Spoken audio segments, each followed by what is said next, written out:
क्या पोर्न देखना हेल्थी है? पोर्नोग्राफी के प्रति लोगों के विचार अलग अलग होते हैं और एक अहम सवाल जो लोग अक्सर पूछते हैं वो ये है कि क्या पोर्न देखना हेल्थी है।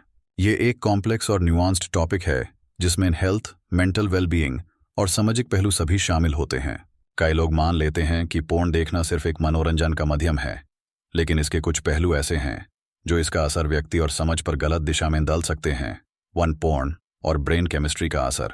पोर्न देखने पर आपका ब्रेन डोपामिन नामक एक केमिकल रिलीज करता है जो फील गुड हार्मोन कहलाता है।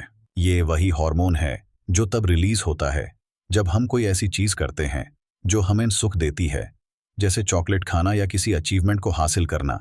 लेकिन जब कोई लगातार पोर्न देखता है तो ये डोपामिन का लेवल अब नॉर्मल तरीके से बढ़ सकता है। ये ब्रेन के रिवॉर्ड सिस्टम को इस तरह से प्रभावित करता है कि व्यक्ति को पोर्न के बिना सुख और संतुष्टि महसूस ही नहीं होती। इससे एडिक्शन का खतरा होता है, जहां व्यक्ति लगातार और ज्यादा इंटेंस कंटेंट की तलाश करता है जो उसकी मेंटल हेल्थ और डेली लाइफ को नुकसान पहुंचा सकता है। टू रियल लाइफ एक्सपेक्टेशंस पर गलत असर। पोर्नोग्राफी रियल लाइफ सेक्स और संबंधों के प्रति गलत एक्सपेक्टेशंस पैदा कर सकती है। पोर्न वीडियोस में जो दिखाया जाता है वो अक्सर ओवर एग्जैजरेटेड होता है और रियल लाइफ के सिनेरियो से बहुत अलग होता है, जिसे लोगों का सेक्स और शारीरिक संबंधों के प्रति दृष्टिकोण बिगड़ सकता है। अक्सर लोगों को लगता है कि रियल लाइफ में भी सब कुछ पोर्न जैसा होना चाहिए, जो हमेशा रियलिस्टिक या संभव नहीं होता। ये अनरियलिस्टिक एक्सपेक्टेशंस व्यक्ति के अपने पार्टनर के साथ संबंधों को प्रभावित कर सकती हैं और डिससैटिस्फैक्शन का कारण बन सकती हैं। पोर्न एडिक्शन का खतरा। पोर्न देखने का एक और बड़ा नुकसान ये है कि इसका एडिक्शन होना बहुत आसान है। जैसे जैसे व्यक्ति इंटेंस कंटेंट देखते हैं उनका ब्रेन और ज्यादा डोपामिन के लिए क्रेविंग करने लगता है। ये एडिक्शन सिर्फ शारीरिक संतुष्टि तक सीमित नहीं रहता, बल्कि व्यक्ति के इमोशनल और साइकोलॉजिकल हेल्थ को भी प्रभावित करता है। पोर्न एडिक्शन से लोग अपने रूटीन का नुकसान कर सकते हैं, जैसे स्टडीज, वर्क और सोशल लाइफ से दूरी बनाना।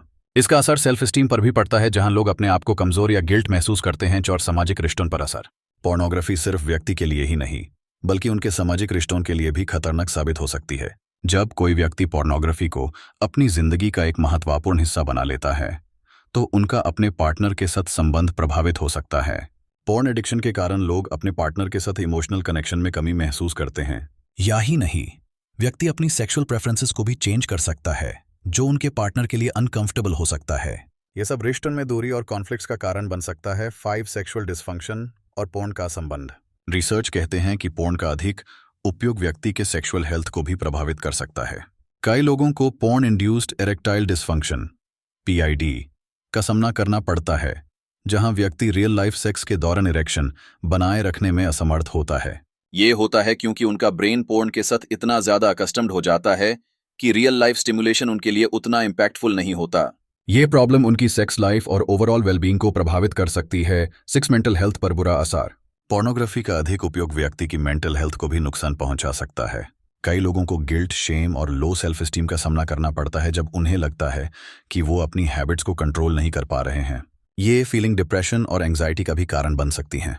कई लोगों के लिए पोर्नोग्राफी का अधिक उपयोग आइसोलेशन का भी कारण बन जाता है, जहां वो अपने फ्रेंड्स और फैमिली के साथ टाइम स्पेंड करने के बजाय अकेला रहने का ज्यादा पसंद करते हैं। सैड। क्या कभी पोर्न देखना हेल्थी हो सकता है? जहां एक तरफ पोर्न देखने के कई नुकसान हैं, वहीं दूसरी तरफ कुछ लोगों के लिए ये सेक्सुअल क्यूरियोसिटी और एजुकेशन का माध्यम भी बन सकता है।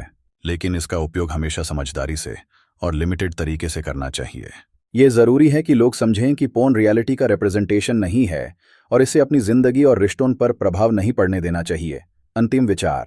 पोर्नोग्राफी देखना कभी हेल्थी हो सकता है, लेकिन उसका अधिक और अनियमित उपयोग व्यक्ति और समाज के लिए बुरा साबित हो सकता है।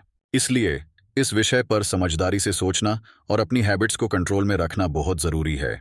अपने सेक्सुअल हेल्थ और ओवरऑल वेलबीइंग के लिए समय समय पर इसके प्रभावों का समीक्षा करते रहना चाहिए।